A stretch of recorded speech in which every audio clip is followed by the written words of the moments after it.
অনেকগুলো দিন দেখতে দেখতেই চলে গেল চোখের পলকেই। দিন যে এভাবে কেটে যায় তা জানা ছিল না হৃদির। সংসার বলতে আহামরি কিছুই নয় ওর। তেমন ধকল যায় না হৃদির উপর থেকে, বরং বলা চলে আরবিনি হৃদিকে রেস্ট নিতে দেয় না কখনো। বেশি জড়াজড়ি করলে একটা রাম ধমক দিলে চুপ হয়ে যায় হৃদি, আর কিছু বলার সুযোগ পায় না। রান্নাবান্নার দিকটা আরবিনি দেখে, এমনকি এই ছোটখাটো ফ্ল্যাটটা গুছিয়ে রাখার সব দায়িত্ব নিজের কাঁধে নিয়েছে। আগেও সবকিছু আরবিনি সামলে নিত, তবে হৃদি বর্তমানে কোনো দায়িত্ব কর্তব্য হস্তক্ষেপ করতে চাইলেও আরবিন এগোতে দেয় না। সব সময় কঠোর অনুশাসনের সুরের বলে, সামনে তোমার অ্যাডমিশন এক্সাম আছে, এ সময়ে কোনো রকমের মাতবরি করবে না, পছন্দ করি না। ওই শান্ত অথচ দৃঢ় গলায় বলা কথা শুনে হৃদি আর কিছু বলার সাহস পায় না। এমনি ইদানিং ও নিজেই ভাবতে শিখেছে এই সামান্য জীবনের গন্তব্য ঠিক কথায়। শুধুই কি একটা বাচ্চা কাচ্চা হৃদির জীবনের গন্তব্য হতে পারে? ওর আব্বা আম্মা ওকে জীবনের দীর্ঘ 18 বছর পেলে পুলে মানুষ করেছিল শুধুই কি সংসার করানোর জন্য? হৃদি মাঝে মধ্যে বইপত্রের সামনে রেখে খুব করে ভাবে এসব ভাবনাগুলো নিতান্তই অযৌক্তিক নয়। আরবিনও ঠিক এটাই বুঝাতে চায়, কিন্তু হৃদি ওর সামনে গেলে নিজেকে নিয়ন্ত্রণ করতে পারে না। তবে এখন চেষ্টা করে খুব। লোকটা কম পরিশ্রম করে না। ভোরে ঘুম থেকে উঠে কিছুক্ষণ এক্সারসাইজ করে, শরীর ফিট রাখার ব্যাপারে খুব সচেতন তিনি। এতটুকু ছাড় নেই এ বিষয়ে। হৃদিকেও ভোরবেলা টেনে ঘুম থেকে তুলে ছাদে নিয়ে ইয়াগো করতে বসিয়ে দেয়। হৃদি ঘুম ঘুম চোখে ইয়াগো করতে বসে। মাঝে মধ্যে ঘুমে ঢলে পড়তে যায়, তখন আরবিন মাথায় একটি চাটি মেরে আবারও ইয়াগো করতে বসিয়ে দেয়। এক্সারসাইজ শেষে আরবিন ফ্ল্যাটে ফিরে সোজা রান্নাঘরে চলে যায়। সকালের নাস্তা বানিয়ে আর দুপুরের খাবার রান্না করে রেখে হৃদিকে ডেকে ডাইনিংয়ে বসিয়ে দুজন নাস্তা করে নেয়। তারপর আরবিন তৈরি হয়ে ক্যান্টনমেন্টের জন্য বেরিয়ে যায়, আর হৃদি বই খাতা নিয়ে পড়তে বসে। দুপুরের কোয়ার্টার থেকে বের হয়ে কোচিংয়ে যাওয়া, এরপর সন্ধ্যায় ফেরা। হৃদির ফেরার কিছুক্ষণ পরই আরবিন ফিরে অল্প সময় জিরিয়ে রাতের রান্না করে। হৃদি গিয়ে রান্নাঘরের আশেপাশে ঘুরঘুর করতে থাকে, তবে আরবিনের কড়া নিষেধাজ্ঞা, হৃদি কোনোভাবেই রান্নার ঘরে প্রবেশ করতে পারবে না। হৃদি সেই চেষ্টা করেও দেখেনি। আরবিন অতিরিক্ত মেজাজ আর হুটহাট মাথা গরমের স্বভাব সম্পর্কে ওর চেয়ে ভালো আর কেউ জানে না বোধহয়। আজও আরবিন সন্ধ্যার পরপরই ফিরেছে। অনেক সময় গভীর রাতও হয়ে যায়। হৃদি তখন কথা বলছিল ওর আম্মার সাথে। আরবিনের কাছে চাবি ছিল। লক খুলে ও ভেতরে আসার পরই হৃদি ওকে এক পলক দেখে ফোনে কথা বলায় মনোযোগী হলো। জি আম্মা, হ্যাঁ উনি মাত্র এসেছেন। রাতের খাবার খেতে এখন অনেক দেরি। আব্বু কই? ফোনের ওপাশ থেকে তানিয়া বেগম জবাব দিলেন, তোমার আব্বু তো মোড়ের টঙের দোকানে আড্ডা দিতে গেছেন, ফিরবেন বেশ কিছুক্ষণ পরেই। আব্বু কেন ওখানে গিয়ে বসে? তুমি নিষেধ করো না? মাঝে মধ্যে মানুষকে একটু স্পেস দিতে হয় মা, সবসময় নিয়মের মধ্যে বেঁধে রাখা ভালো না। মানুষটার শরীর এমনিতেও কদিন যাবৎ ভালো যাচ্ছিল না, ব্যবসা কাজের প্রেশার পড়েছে খুব। এখন একটু ব্যবসার চাপ কমিয়ে বাইরে ঘোরাঘুরি করছে, মুক্ত বাতাসে শ্বাস নিচ্ছে, শরীরের অবস্থার উন্নতিও হচ্ছে ধীরে ধীরে। তাহলে আব্বুর যা করতে মন চায় করতে দাও। কাকিমণির সাথে আমার সকালে কথা হয়েছিল, জামিয়ার রেজাল্ট দেবে তো 3 দিন পরে। হ্যাঁ, মেয়েটা ভালোই দিয়েছে পরীক্ষা, দোয়া করি যেন ভালো রেজাল্ট করে। তোমার পড়াশোনা কি খবর? এক্সাম কবে? এই তো আম্মা, আর সপ্তাহখানেক পরে। পড়াশোনা করছো তো ঠিকঠাক? তানিয়া বেগমের কণ্ঠস্বর একটু কঠিন শোনালো। হৃদি ঢোক গিল। ভোরকে যাওয়ার মতো বিষয় না হলেও ভরকালো, সামান্য ভয়ও পেল বইকি। আম্মাকে ও ভীষণ ভয় পায় কারণে অকারণে। এই মানুষটা মাঝে মধ্যে এমন কঠিন হয়ে যায় যে ভয় পাওয়ারই কথা। হৃদি এবার নিজেকে সামলে বলল, জি আম্মা, আলহামদুলিল্লাহ প্রিপারেশন ভালোই হচ্ছে। মেডিকেল না হোক কোনো পাবলিক ভার্সিটিতে চান্স পাবে তো, কি মনে হয়? ইনশাল্লাহ। হৃদি আস্তে করে জবাব দিল। ফোনের ওপাশ থেকে তানিয়া বেগম আরও নানান কথা বলতে লাগলেন। হৃদি সেসব শুনল না। ওর দৃষ্টি সোফার উপর মাথা এলিয়ে চোখ বুজে বসে থাকা আরবিনের দিকে। হৃদি এতক্ষণ কথা বলতে ব্যস্ত থাকায় তেমন খেয়াল করেনি। আরবিন ফর্মাল পোশাকেই রয়েছে এখনো। খাকি নীল রঙা প্যান্ট, একটা গাঢ় নীল রঙা শার্ট, বুকের কাছের শার্টের বোতাম দুটো খোলা, চুলগুলো পরিপাটি ভাবে নেই, কপালের কাছে এলোমেলো হয়ে পড়ে আছে, ঠোঁট শুষ্ক। দেখে মনে হয় বহুকাল পানি পান করা হয় না। হাত ঘড়িটা এখনো খুলে রাখা হয়নি। অন্যদিন আরবিন কোয়ার্টারে এসে আগে ফ্রেশ হয়ে নেয়, তারপর কিছুক্ষণ বিশ্রাম নিয়ে রান্নাঘরে যায়। আজ তেমনটা ঘটেনি। এই জন্যই হৃদি চিন্তায় পড়েছে বেশ। খুব কি ক্লান্ত হয়তোবা। হৃদি কিছুটা আজ করতে পারল। ফোনের ওপাশ থেকে তখনও ওর আম্মা উপদেশ পরামর্শ দিয়ে চলছেন। হৃদি সেসব শুনল না। আরবিনের দিকে এক দৃষ্টিতে চেয়ে থেকে কানে চেপে রাখা ফোনের ওপর প্রান্তের মানুষটার উদ্দেশ্যে বলল, আম্মা এখন রাখো তো, তোমার সাথে পরে কথা বলছি। হৃদি আর কিছু শোনার অপেক্ষা করলো না। কল কেটে দিয়ে এগিয়ে গেল আরবিনের কাছে। সোফায় ওর পাশ ঘেঁষে বসলো। তারপর আরবিনের হাতের বাহু জড়িয়ে ধরতেই আরবিন চোখ মেলে তাকালো হৃদির দিকে। চোখ দুটো টকটকে লাল, দৃষ্টি উদ্ভ্রান্ত, জিজ্ঞাসাসূচক দৃষ্টি, যেন চোখ দিয়ে জিজ্ঞাসা করছে কি হয়েছে। আরবিনের পুরো মুখ কিছুক্ষণ বিচরণ করতে লাগলো হৃদি এলোমেলো দৃষ্টিতে। হৃদি এবার আকুল কণ্ঠে আরবিনকে জিজ্ঞাসা করলো, খুব ক্লান্ত? আরবিন হৃদির প্রশ্নের কোনো জবাব দিল না। কিছুক্ষণ হৃদির মুখখানা দেখল, তারপর আস্তে ধীরে বলল, একটু জড়িয়ে ধরবে? শান্ত কণ্ঠস্বর, অথচ হৃদির বুকে উথাল ঢেউ বয়ে গেল যেন। অশান্ত হলো মন। মানুষটা আসলেই খুব ক্লান্ত। হৃদির নিজের উপর রাগ হলো প্রচণ্ড। স্ত্রী হিসেবে কোনো দায়িত্ব জ্ঞান নেই তার। কখনো স্বামীর খেয়াল রাখতে পারেনি। না না, নিজেকে পুরোপুরি দোষটা দেওয়া যাবে না। এই দোষের ভাগিদার আরবিনও। পড়াশোনার মাঝে সর্বক্ষণ মাথায় চেপে ধরে ডুবিয়ে রাখে হৃদিকে। হৃদির সময় আর হয় কখন আরবিনের দিকে ফিরে তাকানোর। হৃদি এবার ঘনিষ্ঠ হয়ে বসে আরবিনের সাথে দু হাতে শক্ত করে আরবিনকে জড়িয়ে ধরে। আরবিন আচানক হৃদির কোলের উপর মাথা রেখে শুয়ে থাকে সোফার উপর। হৃদি আরবিনের কপালে হাত রেখে চমকে ওঠে। তাপমাত্রা অস্বাভাবিক, শরীর খুব বেশি উষ্ণ নয়, আবার স্বাভাবিকও বলা যায় না। হৃদি আরবিনের মুখের উপর ঝুঁকে প্রশ্ন করে, ফ্রেশ হবেন না? প্রয়োজন নেই এখন। আপনার জ্বর আসছে না? জানি না। শিকার যাচ্ছে না কেন? অসুখের কথা বলতে দোষ কোথায়? কোনো দোষ নেই, আমার সত্যিই কিছু হয়নি। সামান্য ক্লান্তি ধরেছে, এই যা। ক্লান্তি না, আপনাকে চিনি আমি। জ্বর এসেছে যে কেউ এই মুহূর্তে আপনার শরীর ছুঁয়ে তা হলফ করে বলতে পারিনি। আপনি ফিল করতে পারছেন না? না। ইগোতে লাগছে খুব? কিসের ইগো? বউয়ের কাছে অসুখের কথা বলতে বাধাই যেই ইগোর সৃষ্টি হয়, সেই ইগো। আমার কোনো ইগো নেই, আমার কিছু হয়নি। এবার বলেন, আপনার কোনো বউ নেই? বলেন বলেন, চুপ করে আছেন কেন? আরবিন তখন জ্বরের ঘরে নাকি প্রায় ঘুমের ঘরে রসিকতা করে তার জানা নেই। হঠাৎ করে বলে ওঠে, আমার আসলেই বউ নেই। হৃদি এবার আর চুপ করে থাকতে পারে না। এহেন কথা শোনা মাত্র হৃদি ফিক করে হেসে ফেলে। বেসামাল হাসি সামলাতে মুখ চেপে ধরে মুচকি হাসতে থাকে। হৃদি দেখে আরবিনের অবস্থা সত্যি খুব সিরিয়াস। এখন সেবা যত্ন না করলে কোনোভাবেই আগামীকাল সকালের মধ্যে সুস্থ করে তুলে যাবে না। লোকটা আবার কর্মক্ষেত্রে খুব দায়িত্ববান। অসুস্থতার কারণে ছুটির নিয়ম অথরিটি থেকে দেওয়া থাকলেও এই মহা ধরিবাস লোকটা অসুস্থতা ঝড় ঝাপটা কোনো কিছুরই ধার ধারে না। মাঝে মধ্যে হৃদি খুব বিস্মিত হয়ে চেয়ে দেখে একজন মানুষ এতটা কঠিন আর একরোখা হয় কিভাবে। হৃদি এবার আর সময় নষ্ট করলো না।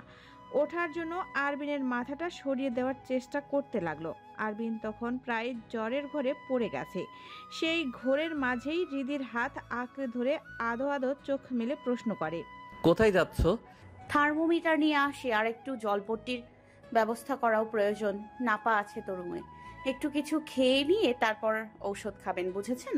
আরবিন এবার অমন অবস্থাতেই কঠিন চোখে তাকায় হৃদির দিকে। তারপর দাঁতে দাঁত চেপে বলে, গিন্নি হওয়ার কোনো প্রয়োজন নেই, আমাকে ছাড়ো। রুমে গিয়ে পড়তে বসো।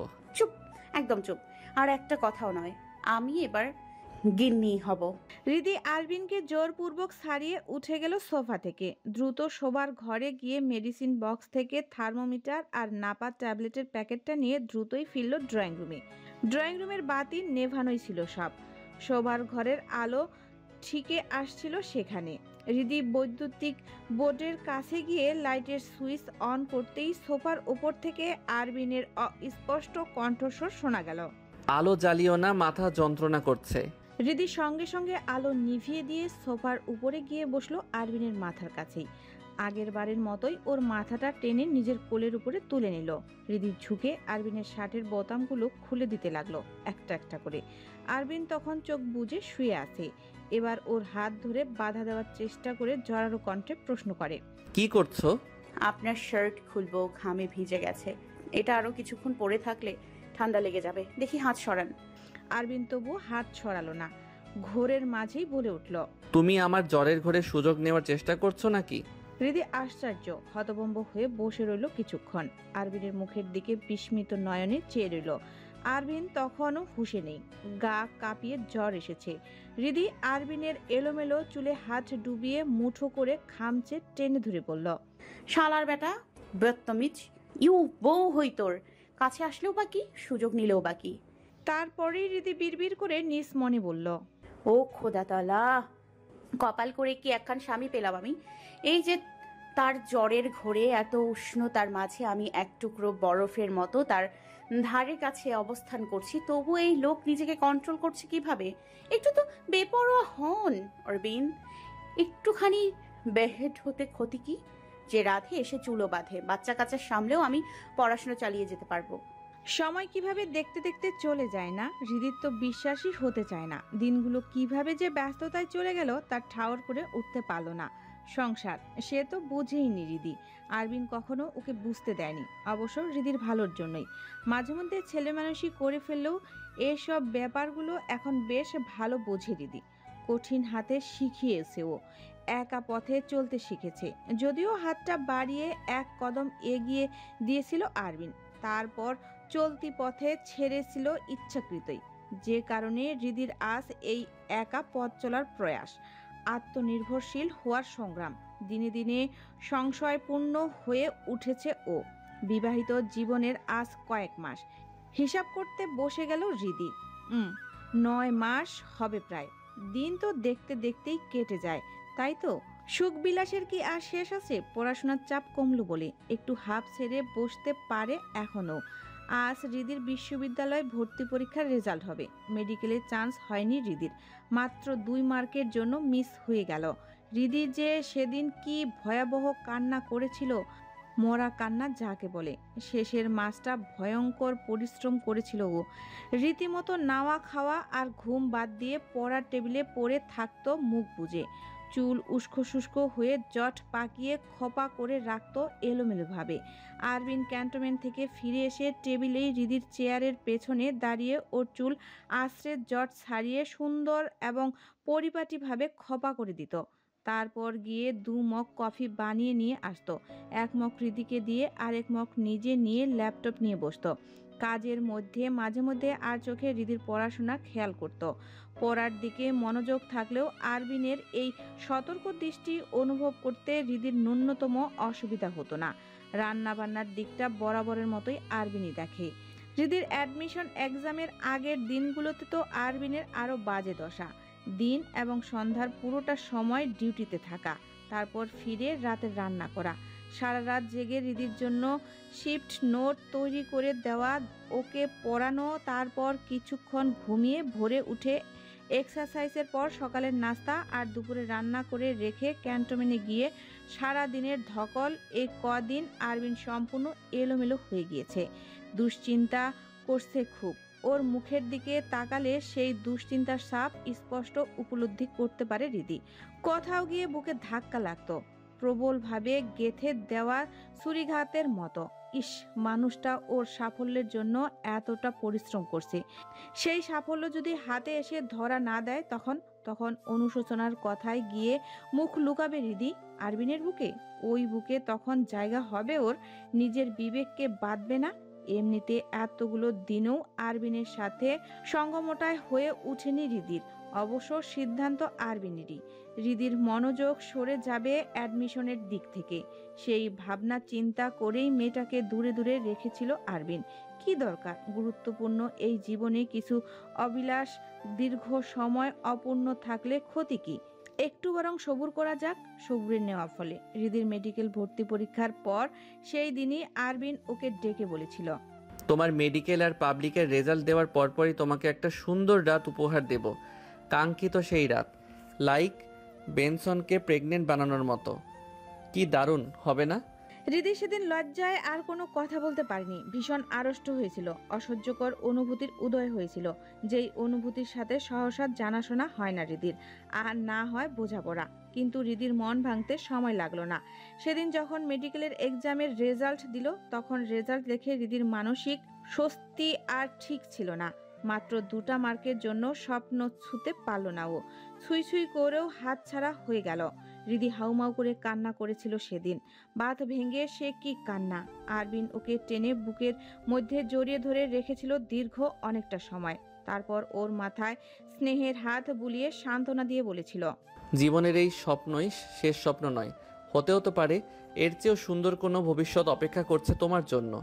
মেডিকেল কলেজে না হোক, আল্লাহ দিলে পাবলিক ভার্সিটিতে চান্স পেয়ে যেতে পারো। তোমার জন্য অলৌকিক কিছু ঘটাতেও পারেন সৃষ্টিকর্তা। এতটা আশাহত হচ্ছ কেন? বোকারা নিরাশ হয়, বুদ্ধিমানেরা নয়। অপশন এখনো কতগুলো তোমার সামনে পড়ে আছে, সেগুলোর দিকে ফোকাস দাও। আরবিনের বুকে মাথা রেখে সেদিন সব কথা মনোযোগ সহকারে শুনেছিল হৃদি। বেশ ভালো করে মস্তিষ্কে ঢুকিয়ে নিয়েছিল। নিজের মধ্যে একটা অদম্য জেদের উদয় হয়েছিল। যে কোনোভাবেই হোক একটা না একটা পাবলিক ভার্সিটিতে চান্স পেতেই হবে। ওইদিকে আব্বা আম্মা, শ্বশুর শাশুড়ি সবাই কত আশা বুকে ধারণ করে রেখেছে। এদিকে স্বামীর অমানবিক নির্মেষ পরিশ্রম তার জন্য। সব কিছু ব্যর্থ যেতে দেয় কি করে হৃদি? মুখ উজ্জ্বল করার শেষ চেষ্টা না হয় করেই দেখুক, খুব জোরালোভাবে। হ্যাঁ, হৃদি করলও তাই। আরও কঠিন হলো পড়াশোনার ক্ষেত্রে, আরও বেশি মনোযোগী। তারপর মাসখানেকের মধ্যে একে একে সবগুলো পাবলিক ভার্সিটির অ্যাডমিশন এক্সাম শুরু হলো। হৃদি সবগুলো এক্সাম দিলেও ভালো মতো। আর আজ রেজাল্ট দেবে সেগুলোর মধ্যে কয়েকটার। হৃদি তখন ফোন হাতে নিয়ে বসে আছে বিমূর্তভাবে। আরবিন পাশে একটা স্যান্ডো গেঞ্জি আর ট্রাউজার গায়ে জড়িয়ে ল্যাপটপের স্ক্রিনে মুখ শক্ত করে চেয়ে আছে এক দৃষ্টিতে। সকালে ঘুম থেকে উঠে আজও ফ্রেশ হয়নি ঠিক মতো, নাস্তাও করেনি। ওর দক্ষ হাতে দ্রুত বেগে চলছে কিবোর্ডের উপর, টাইপিং করে স্পেস বসিয়ে ইংরেজি অক্ষরে লিখছে ও। হৃদির চোখেও সেদিকে, আবার ফোনের দিকেও মনোযোগ দিচ্ছে কিছুক্ষণ পর পর। যদি এরই মধ্যে মেসেজ চলে আসে, হৃদি কাছ ঘেঁষে বসলেই পেছন থেকে আরবিনের জিম করে লোহার মতো শক্তপোক্ত বানানো পেট নিঠুরভাবে চেপে ধরে ওর পিঠে থুতনি রেখে বসে আছে। চোখে মুখে ওর কি মারাত্মক দুশ্চিন্তা, কি জানি কি হয়। ভয়ে বুক কাঁপে। আরবিন ওকে সকালে ঘুম থেকে ওঠার পরই কয়েকবার আশ্বস্ত দিয়েছে, অভয় দিয়েছে, তবু নিধির নার্ভাসনেস কমছে না। আরবিন ওইদিকে কাজ চালানোর আগেই হৃদির ফোনের মেসেজ অপশনে আনসিন রাখা মেসেজ সংখ্যাকে 12 থেকে 13, তারপর 14 কোঠায় যেতে দেখে মেসেজ অপশনে প্রবেশ করা মাত্রই প্রবল উত্তেজিত হয়ে পড়ল। আরবিনকে ছেড়ে লাফিয়ে উঠে দাঁড়ালো বিছানা থেকে। আরবিন বুঝলো ব্যাপারটা। হৃদি রীতিমতো কাঁপছে, অবিশ্বাস্য চাহনিতে তাকিয়ে আছে ফোন স্ক্রিনের দিকে। চোখ জলজল করছে ওর। ঠোঁট কামড়ে নিজেকে সামলানোর চেষ্টা করলো। আরবিন উঠে ঘুরে দাঁড়াতেই হৃদি আর নিজেকে সামলে রাখতে পারল না। হামলে পড়লো আরবিনের বুকে, হাউমাউ করে কাঁদতে লাগলো। না, এ দুঃখের অশ্রু নয়। অশ্রু নিপাত তো সুখেরও হয়। দুঃখেরা তবে কেন অশ্রু জলকে একান্তই তাদের নিজের করতে চায়, কেন তাদের জন্য স্বৈরাচারী হয়ে উঠতে চায়? অশ্রু জলের ওপর তো অন্যান্য অনুভূতির পঙ্গুত্তি মালারও হক বর্তায়। হ্যাঁ, অশ্রু বিসর্জন শুধুমাত্র দুঃখে করতে হয় না, মাঝে মধ্যে সুখের অশ্রুও দারুণ পরিবেশ সৃষ্টি করে, যন্ত্রণা দেয় না, বরং সুখ সুখ অনুভব করায়। হৃদি পেরেছে, নিজেকে এতদিনে গড়ে তুলতে পেরেছে বলে ওর মনে হলো।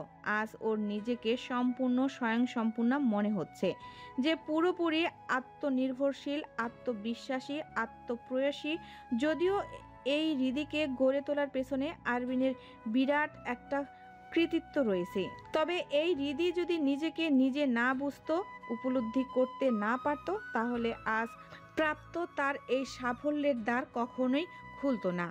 ব্ল্যাক হলের গর্বে তলিয়ে যেত। বরং বলা হয়ে থাকে একজন শিক্ষক শিক্ষার্থীকে শুধুমাত্র পথের দিশা দিতে পারেন, তবে পথ আর পার করে দিতে নয়। শিক্ষক পথ চেনালেও শিক্ষার্থীর নিজের পায়ে জোরেই সেই পথে এগিয়ে যেতে হয়, পরবর্তী গন্তব্য খুঁজে নিতে হয়। আরবিনও হৃদির সাথে তেমনটাই করেছে। মানে হোক ভালো মন্দ হোক, হৃদিকে পথ চিনিয়েছে আর গন্তব্য হৃদি নিজেই খুঁজে নিয়েছে, একাই নিজের পথে এগিয়েছে। আরবিন শুধুমাত্র একটি জ্বলন্ত মশালের ন্যায় হৃদির অন্ধকারের পথের আলোক শিখা হয়ে গন্তব্য বুঝিয়ে দিয়েছে। যত যা কিছুই হয়ে যাক, আজও আরবিন ওর শিক্ষকই রয়ে গেছে, যে সব কিছুর মধ্যেও শিক্ষা দিতে সর্বদা প্রস্তুত। হৃদির এবার কান্নার মাঝেও হাসি পেল, তৃপ্তির হাসি। আজ নিজেকে আটকানোর দিন নয় বুঝি। হৃদি মুচকি হাসলো, হালকা ঝংকারও উঠল সেই হাসির শব্দে। আরবিন আলতো স্বরে জিজ্ঞাসা করল, হাসছো যে? হাসতে পারি না? কাঁদছিলে তো মাত্র। আমার মতিগতি ঠিক আছে? হাসির কারণ?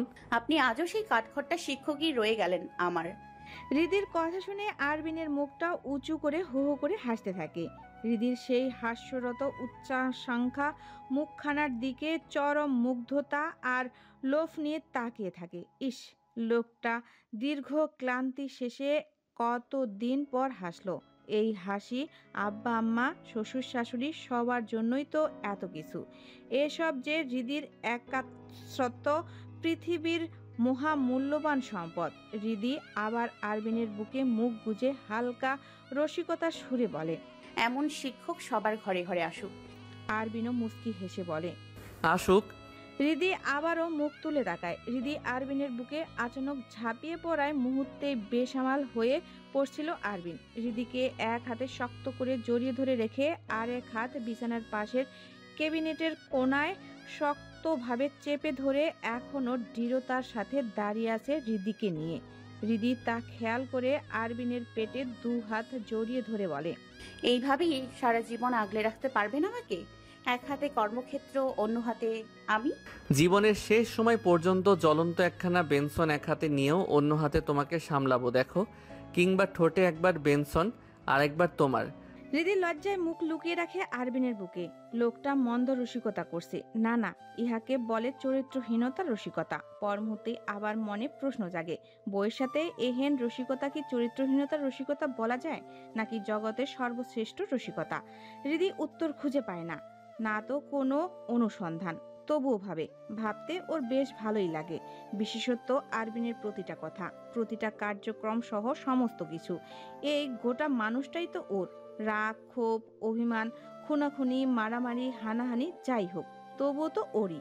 একথা সরওয়ার্দী উদ্যানের মূল সমাবেশের লক্ষ্য জনতার সামনে দাঁড়িয়েও কেউ অস্বীকার করতে পারবে না, এমনকি গোপনেও নয়। আরবিন এবার ক্যাবিনেট ছেড়ে হৃদিকে দু হাতে জড়িয়ে ধরে বলে, সবাইকে কল দিয়ে খুশির সংবাদটা জানাও। রাজশাহী বিশ্ববিদ্যালয়ে পাবলিক অ্যাডমিনিস্ট্রেশন ডিপার্টমেন্ট আর সাবি প্রবিতে কেমিস্ট্রি ডিপার্টমেন্টে চান্স হয়েছে।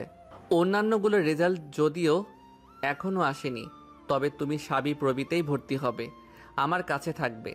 শেষের কথাটুকু অধিকার বোধ খাটানোর প্রবল জোর পাওয়া গেল। হৃদি তা বুঝতে পেরে সূক্ষ্ম হাসল। আরবিন তখন আচানক হৃদির কানের নরম লতিতে একটা গাঢ় চুমু বসিয়ে তারপর আলতো করে একটা কামড় দিয়ে রাশভারী গলায় প্রশ্ন করল, আজ সংসারটা বরং তুমি গুছিয়ে নিও যান। কিছুদিনের জন্য তোমার হাতে ছেড়ে দিলাম এই সংসারের চাবি, তারপর না হয় আবার আমি ফিরিয়ে নেব, দুজনে ভাগাভাগি করে নেব সবটা। আজ দুপুরে আমি বাইরে থেকে লাঞ্চ করব, তুমি বরং রাতের রান্নাটা করে রেখো। যা খুশি, এনিথিং। টেস্ট খারাপ হলেও তোমার ঠোঁটের দিকে চেয়ে চুপচাপ গিলে হজম করে নেব, কিছু বলবো না, ধমকও খাবে না, প্রমিস। আরবিন থামলো, জোরে জোরে কয়েকবার শ্বাস টেনে তারপর যথাযথই যেন বাতাসের কানেও না যায় এমন সুরে বলল, আজকে রাতটা আমাকে দেবে শোনা? ক্যান্টনমেন্ট থেকে ফিরবো রাত করে সম্ভবত। আজ তুমি যেভাবে খুশি সাজবে, আমি আসবো, অপেক্ষা করো কেমন? আরবিন আরবিন আর দাঁড়ালো না সেখানে, গামছা নিয়ে ওয়াশরুমে ঢুকে গেল। গোসলটা সেরে রেডি হয়ে ক্যান্টনমেন্টে যাবে। এদিকে রিদি ওড়না শক্ত করে চেপে ধরে আড়ষ্ট হয়ে দাঁড়িয়ে রইল তাজা অনুভূতি নিয়ে। এই বেটা এমন কথাও বলতে পারে, চরম আশ্চর্য। আজকের দিনটাই সুন্দর, রিদির জন্য হয়তো খুব বেশি সুন্দর। আজ রিদির নিজের মনের মতো করে সেজেছে। আরবিন ওকে সাজতে বলেছে।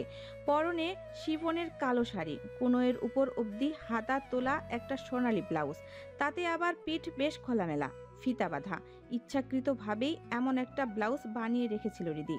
আজ তা কাজে লাগতে পারে, বেশ আনন্দই হচ্ছে ওর। মনটা অনেক বেশি ফুরফুরে। রাত 10টার কাছাকাছি সময়। কিছুক্ষণ আগেই আব্বা আম্মা শ্বশুর শাশুড়ির সাথে কয়েক দফা কথাবার্তা হয়েছে ওর। রিদির আব্বা আম্মা যে কি মারাত্মক খুশি হয়েছে রিদির রেজাল্টের কথায়। সকালেই সবাইকে দিয়েছিল সংবাদটা, এখন আবার ঘটা করে দেওয়া হলো। কাকিমণির সাথেও কথা বলে নিয়েছে। জামিয়ার এসএসসি পরীক্ষায় গোল্ডেন A+ পেয়েছে। এ অত্যন্ত খুশির খবর। হৃদিও তার কাকিমণিকে রেজাল্টের কথা জানাতেই তিনিও সে কি ভীষণ খুশি, চোখ ছলছল করে উঠেছিল তার। এখন হৃদির আম্মাও কথা বলার সময় বারবার কেঁদে ফেলেছেন খুশিতে।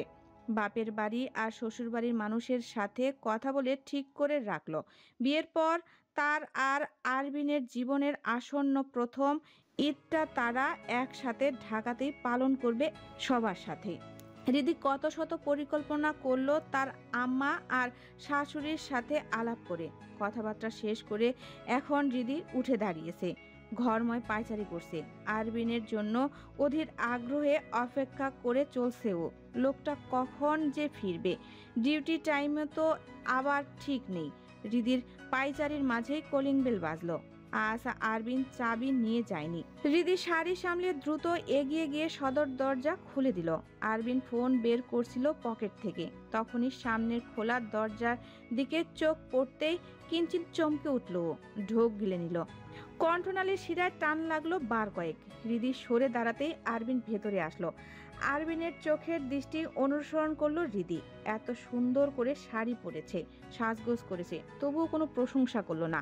কথাটা ভেবে রিদির প্রথমে একটু গাল ফোলালো, তারপর আবার ভাবলো সবার থেকে সবকিছু আশা করা যায় না, আর এই লোক তো এমনই।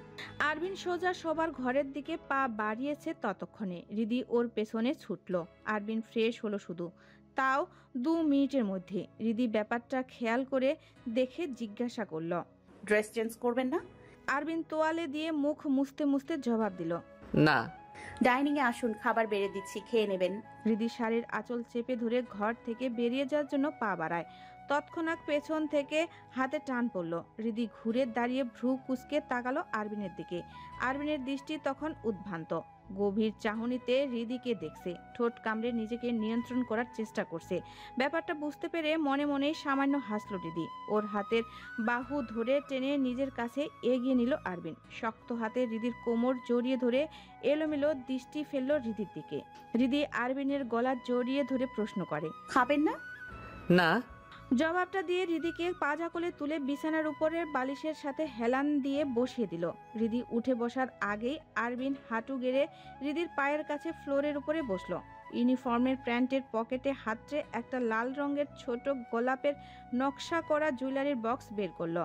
বক্সটা খুলতেই এক জোড়া চকচকে নুপুর বের হলো। হ্যাঁ, রূপোর নুপুর। রিদি খেয়াল করে দেখলো সেটা কি যে ভয়াবহ রকমের সুন্দর দেখতে। আরবিন ওর মসৃণ পায়ে নুপুর জোড়া পরিয়ে দিতে লাগলো। হৃদি সব কর্মকাণ্ড সমহিতে ন্যায় দেখতে থাকে। নুপুর পরিয়ে দিতে দিতে আরবিন বলে, খেয়াল করেছিলাম একজোড়া রূপোর নুপুর নেই তোমার পায়ে, এটা দেখা মাত্রই নিয়ে নিয়েছি তোমার পায়ে বেশ মানাবে বলে। আসলেই তাই। হৃদির পায়ে নুপুর জোড়া পরিয়ে দিয়ে কিছুক্ষণ তাকিয়ে থাকে আরবিন। তারপরই উঠে এসে বসে হৃদির কাছ ঘেঁষে। হৃদির এক পাশে সরে বসে জায়গা করে দেয় আরবিনকে। আরবিন একটা বালিশ টেনে মাথার নিচে নিয়ে ইশারা করে বলে, কাছে আসো তো। হৃদির তখন বুক ধুকপুক করছে, ভেতরে ঝড় বয়ে যাচ্ছে, তবুও এগুলো হৃদি। আজ পেছানোর কোনো সুযোগ নেই, ইচ্ছাও নেই। হৃদি ধীরে ধীরে এগিয়ে গেল আরবিনের কাছে। আরবিন ওর হাত ধরে টেনে নিজের বুকের উপর শুয়ে দিল।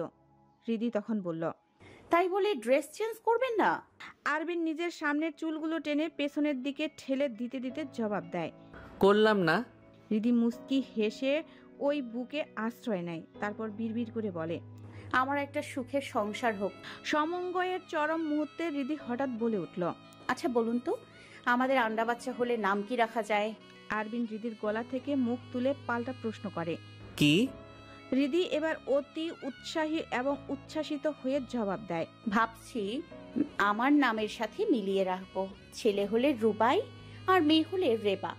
যদি যমজ হয় তখনও আমার নামের অক্ষরই সাথে মিলিয়ে রাখবো। আরবিন হঠাৎ খেপল কি বোধহয় কিঞ্চিত ক্ষিপ্ত হলো, ভ্রু কুচকে বিরক্ত সুরে বলল, তুমি তো খুব সেলফিশ। আল্লাহ দিলে বাবু হলে কি তোমার একার হবে নাকি? একটা আন্ডা বাচ্চা হলে তো আমাদের দুজনেরই হবে। কিন্তু নাম তুমি একা ডিসাইড করে রাখবে কেন? আমি রাখবো আমাদের সন্তানের নাম। না, আমি রাখবো। আমি ওর মা হব। আমার কর্তৃত্ব বেশি হওয়া উচিত। 10 মাস পেটে আগলে রাখবো আমি। আর ডাউনলোড হওয়ার পরে আপনার কথা মতো চলবে নাকি? হ্যাঁ চলবে। ওকে মানুষ বানাবো আমি। নাম হবে আমার পছন্দ অনুযায়ী। হবে না।